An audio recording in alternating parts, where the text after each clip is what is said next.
Comment découvrir vos besoins émotionnels que vous pourriez rencontrer au quotidien avec les autres dans vos relations, dans les relations que vous pouvez avoir tous les jours? Ça va être la question à laquelle je vais répondre à travers cette vidéo avec deux anecdotes.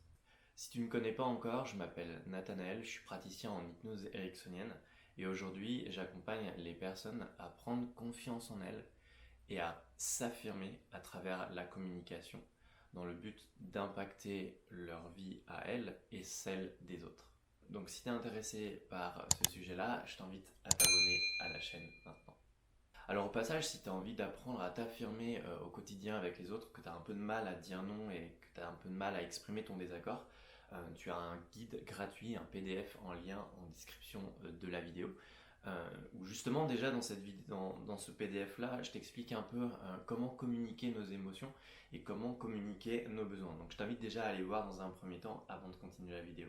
Alors pour vraiment comprendre comment on peut faire pour prendre conscience de nos besoins émotionnels, je vais te raconter une petite histoire. C'est fictif, hein, mais l'idée c'est vraiment pour que tu puisses un peu comprendre de quoi je parle.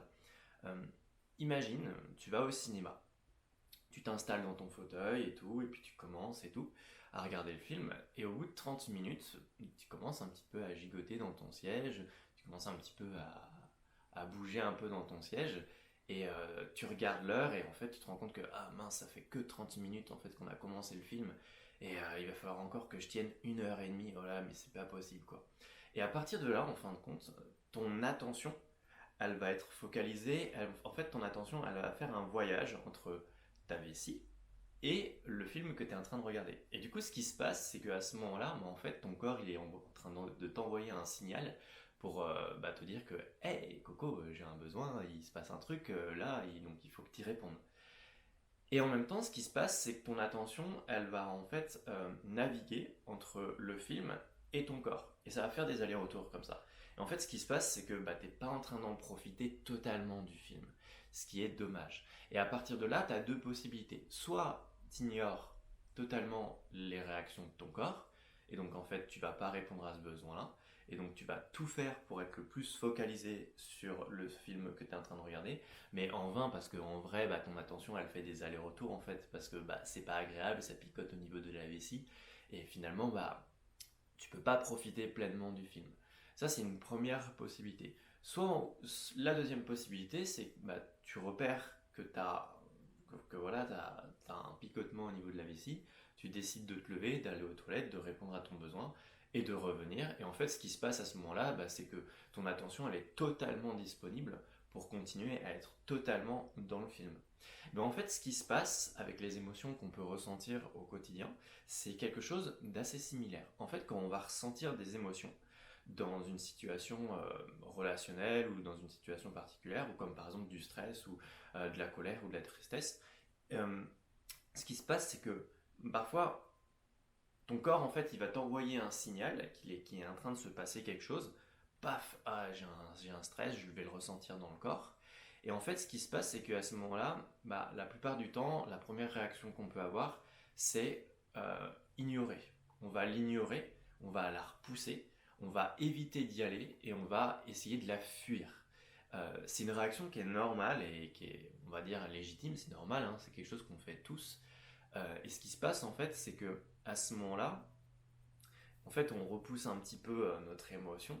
Et en fait, à ce moment-là, notre attention, en fait, elle fait des allers-retours dans la situation.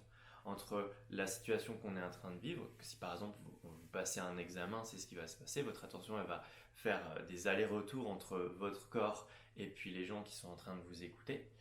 Et en même temps, ce qui se passe, c'est que l'émotion, elle part pas totalement. Et en fait, l'émotion, en fin de compte, pour le coup, c'est exactement ce qui se passait tout à l'heure dans le cinéma quand vous aviez une sensation au niveau de la vessie.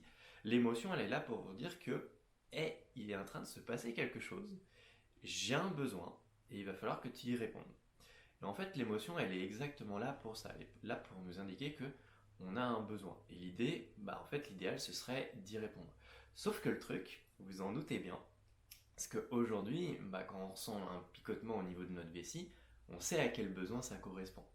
Quand par exemple il est 11h30 du matin, qu'on commence à avoir des gargouillements au niveau du ventre, qu'on commence à avoir des tensions au niveau du ventre, on sait aussi à quoi ça correspond. On sait que tiens, là, j'ai besoin de manger.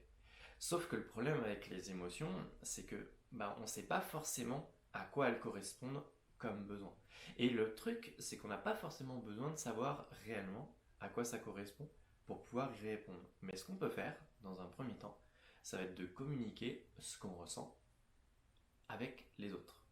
Et pour ça, je vais vous raconter une deuxième anecdote. C'est quelque chose qui m'est réellement arrivé en plus de ça. Euh, il y a 4-5 ans, j'étais avec une copine et en fait, je l'invite à la maison. Et c'était la première fois que je l'invitais et j'étais avec mes parents et tout à table. Et sur le coup, j'étais totalement stressé, j'étais pas bien et tout, j'étais pas du tout à l'aise. Et en fait, tu sais très bien quel impact ça a en fin de compte quand tu stresses. T'as pas faim, t'as pas envie de manger. Et du coup, j'étais pas bien.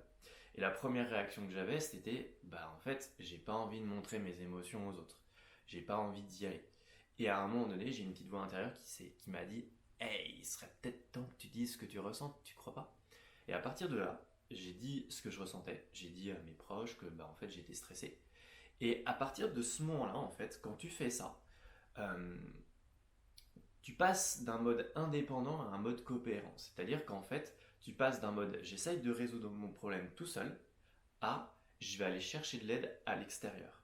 Et à partir de ce moment-là, en fin de compte, mes proches, en fait, ils m'ont rassuré, ils m'ont mis à l'aise, ils m'ont mis en confiance, ils m'ont mis en sécurité. Et en l'espace de 5 minutes, mon stress avait totalement disparu. En fait, à ce moment-là, ce qui s'est passé, c'est que mon besoin émotionnel, je ne le connaissais pas.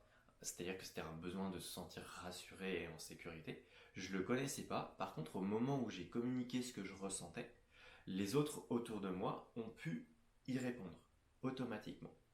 Et donc ça, c'est une stratégie qui est vraiment ultra efficace pour lever du stress ou pour lever des émotions qui sont désagréables. Je préfère parler d'émotions désagréables plutôt que d'émotions positives ou négatives parce que je pense que toutes les émotions sont intéressantes et sont importantes. C'est pas une question d'agréable c'est pas une question de positif ou de négatif.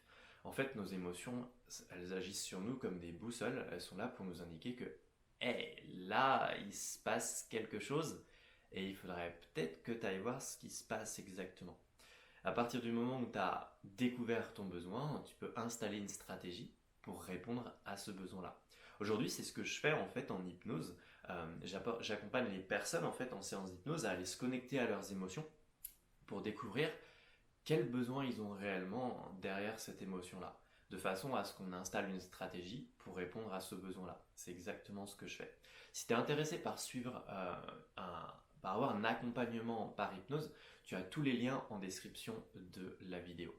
Voilà, sur ce, j'espère que la vidéo t'aura apporté un maximum de valeur, un maximum d'informations.